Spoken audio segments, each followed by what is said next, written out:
Unmute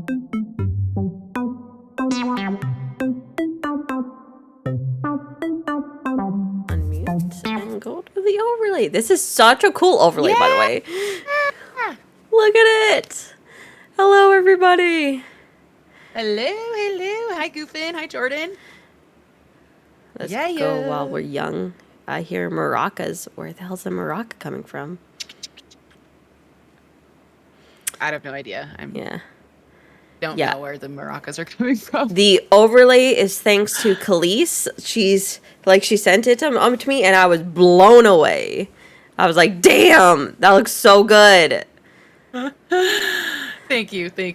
Yeah. I'm proud of it as well. Thank you. It's so good. Before we start, is our sound okay? Is one of us louder than the other? Yeah. Is anyone like screechy? We sound like shit or what? Audio is louder than Khalees's. What's new? My audio is always louder. Because I'm usually just loud. I just assume I'm probably just turn deafening you up everybody. versus turning me down. Maybe turn me down a little bit. Let me know how that is. It's always a rough start with sounds. It's never the same every time, no matter if you touch it or not. You know? Well, and your microphone was just acting super weird. My mic was acting super weird. It kept like turning itself down, and I'm like, the fuck? Stop it. Stop. Get out of here. Cooperate with me. You were expensive, so work. Work right now. Now she's louder. Fine, I'll turn myself back up. There you go. Happy. There you go. This should be perfect Battle now. of the voices. This should be perfect now. That's my bet. But yes. Battle of the voices. Good Battle mix. of the Excellent. voices. That's a good mix. Good. Perfect. So sorry we missed last week, you guys. Yeah. Life. Recovering from the trip. Just holy crap. And my sickness. Shelly sicky. I'm still like clogged up a bit, and like I have a bit of a cough, but like last week I was still like, I'm not great. You actually sound way better than you did even since Monday. You sound like way more Shelly, not nasal cold. Yeah. The sexy nasal cold voice. Hell yeah. Maybe not sexy, I guess. I always like that tail end part of the cold, and you kind of have that like little musky nose thing going on. I don't know. Yeah. Kind of like, listen to me. I don't know. Fucking dork. Anyways, here we are now. Yes. We've got some passenger action later, and we might do some check-in, I think, just before. Yes. You want to start, or do you want me to start? What can I check in with? Doing pretty good. Like I said, getting over my frigging cold, flu, whatever I had.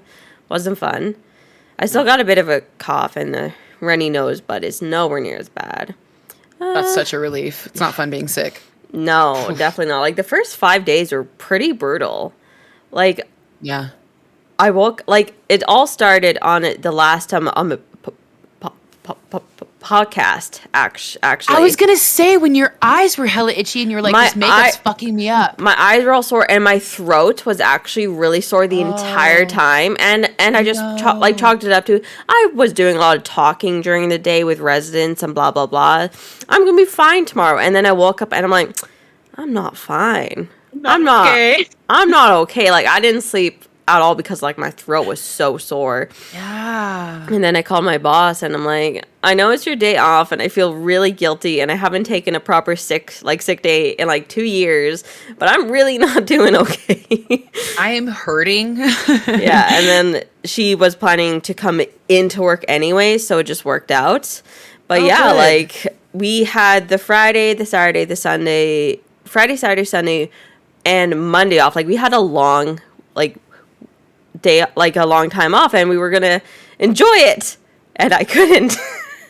I was so mad.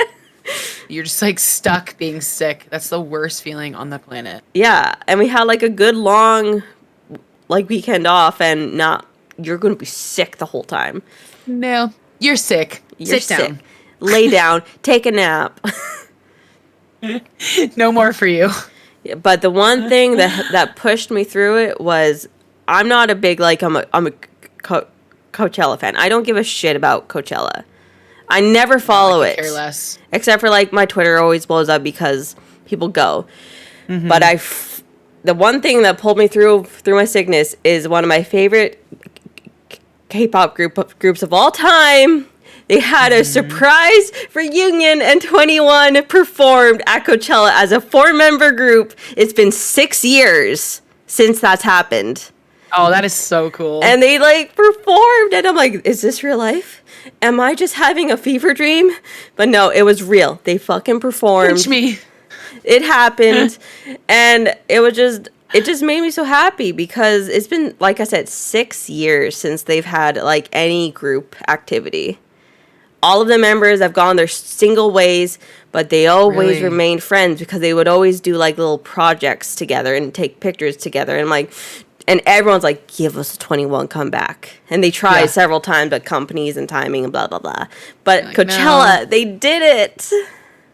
Good. That is a good place to do it too. Yeah. Especially post post-COVID openings kind of too. It's kind of nice. That's like a good time to come back because there's going to be a lot of like people. Like the hype was real. Excited. But the funniest part of Twitter was like people were like, majority of the people there probably don't even know who the hell they are. And I'm like, you know what, that's true. And they didn't deserve it. Oh. Like I would like, you know, I'm turning red, like when the concert starts and they start crying. Yeah. That literally would have been me. That would have actually, if I saw 21 just pop up from the floor after 6 years of not seeing them as a group, I would like screaming and crying. Jordan saw his chopped liver during your illness. No, you were great, Jordan, during my illness. You were great, a great help. But that 21 news like sent me over the moon. The only reason I knew about that they were performing Goofin' is I saw Chelly post about it on Twitter. Yeah, I was losing my mind. Yeah, Twitter. I was losing my absolute mind. Yeah. I could not believe it. And I'm like, this is an April Fool's joke, even though it's not April. Well, it is April, actually. And I thought it was just a late joke, and it really happened. It's the real thing. It's the real thing. Did you get to see? So you got to watch it live? Did you get to see it? I didn't watch it live because I don't give a shit about Coachella. So the way it happened, probably costs money too to watch it, huh? I don't know, but the way it happened was one of the members is like doing a huge like U.S. push. She's brought out some music. She was on the Kelly Clarkson show, and she's been promoting her music. So she was doing a solo thing there. And she's like, you know what would be really fucking cool? And they're like, what? And they're like, you should like invite the other girls and we should do a surprise thing. And Coachella went for it. Like she she did her solo 3 songs, and then all of a sudden she walks back and like the group song plays and everyone's expecting, it's gonna be like a solo of her singing the song. And then the members are there, and I'm like, oh my god, it's 21. Literally gives me chills, and I don't even know who these people are. I will send you some videos. Like, this is literally one of my favorite groups of all time. Oh, please do. They are my favorites. But yeah, on me for not checking Twitter more often. True, because I was like tweeting, I was sharing, I was going nuts that night. Yeah, she was on it. What song did they sing? They sang, of course, their iconic song, I Am the Best. Of course. Like, how fitting. But, yes, like, Dara had her spiky hair, and, it was just so good. I love it. I lost it. I lost my mind. I was like, oh my god. What a great experience. It is. And now everyone's like, give us a single, girls. We know you're sitting on singles. We know that you've done secret things together. Give it to us. Doing secret stuff. Let's see it. They have been doing secret stuff, and we all know it. Yeah. So that's my check-in. My sickness, 21, and that's about it. We got the musical check-in then this week, which is kind of exciting then, because I mean, unfortunately you were sick, but I got to actually go to a concert, so that's kind of cool. I mean, weird as fuck being in a fucking amphitheater with people after being so close to people. Yeah, and like just being in a crowd again. Yeah. I mean, honestly, it was something I didn't realize I needed, but also I knew I needed, I guess. It's Yeah. like it's a weird balance, that, because like the moment we got there and we're walking down San Francisco, we stayed in like this really nasty part of San Francisco called the Tenderloin. I mean, it literally smelled like human feces, but but at the same time, I spent so much time in San Francisco in my youth that being there like lights me up in this weird. I literally rolled down the window after getting off the Bay Bridge, going into downtown, and I'm like, you smell that, honey? It's bliss, I tell you. Just driving, it's just, and then this was the coolest part. Coming into downtown, there's the auditorium, right, or the amphitheater, and all the tour buses. I'm like, the tour buses! That's so cool. Right there. And then our hotel was literally like 3 blocks up, and I'm just like, so tits. But we talked a little bit about the hotel experience on Monday, but just a brief go by. We had a nice little homeless guy hopping on the roof, and little wannabe Spider-Man going on, and just some crazy experiences of downtown San Francisco in the Tenderloin. The hotel was definitely like a small little oasis in this just grit. They literally describe it as, in the grit of the Tenderloin, you have this little oasis of a hotel. You're just like, okay, it was legit. But we get in line, we walk down, and we go by City Hall, San Francisco City Hall. It was just gorgeous. Just the way the clouds were kind of just, the sun was coming down, so the clouds just, and it rained that night, which was pretty cool. So like the setting was just gorgeous. And we get to the amphitheater, and this line is literally like going up the block. So we just literally walk from our hotel right into the line for the show. Nice. Just so cool. And it was my second metal or death metal by the way, I went and saw a metal show, a death metal show, but it was the main. They were called what? The main the people we were most excited to see was Gojira. And they're a French death metal band. And they were opening for the band called Deftones, which Deftones, it's like a heavy rock kind of metal-ish type. Yeah. I can't describe it. I wasn't as interested in their music, but I was obviously really excited for Gojira because their band is like how you feel with 21. It's just something that's like very like, you're just connected with it. It's something about music, and I'm so grateful for it that you can just connect with, and that's what Gojira was, or has been for us. And metalheads are just some of the like scariest looking people, but with the kindest hearts. It's so strange. Like, it's this. You see all these people, and you're like, it's typical people that you'd probably avoid most of the time, Yeah, probably. And then you literally.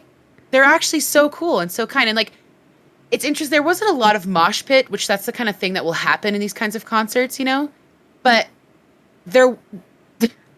okay, I'm going to go back to a concert that I did see called, I don't know if you know the band Slayer, but I got to see them. They were my first band I got to see that was a metal band. And I might have told this story in the past, but the podcast has never heard it. But I remember watching this mosh pit start, and this guy in a fucking wheelchair gets lifted up in the mosh pit.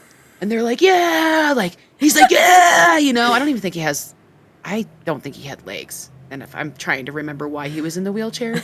Yeah. It's not like it matters, but like, I don't think he, no matter what. And he fucking fell out of his wheelchair, and everyone got him up, and they got him back up, and he's like, yeah, metal, like, and it's just like, fuck yeah, dude, this is why we're here, right there. So there weren't a lot of mosh pits at the Gojira show, but there was a little one. And I look over, and Kona, my husband, he's just like, paces out, goes right into the mosh pit. And I was like, because he's not usually one to like actually dive, but it's like, he was just like, I'm so letting loose. Like, I haven't been at it. We've been waiting for the show, first of all, for 2 years. It got canceled a couple times.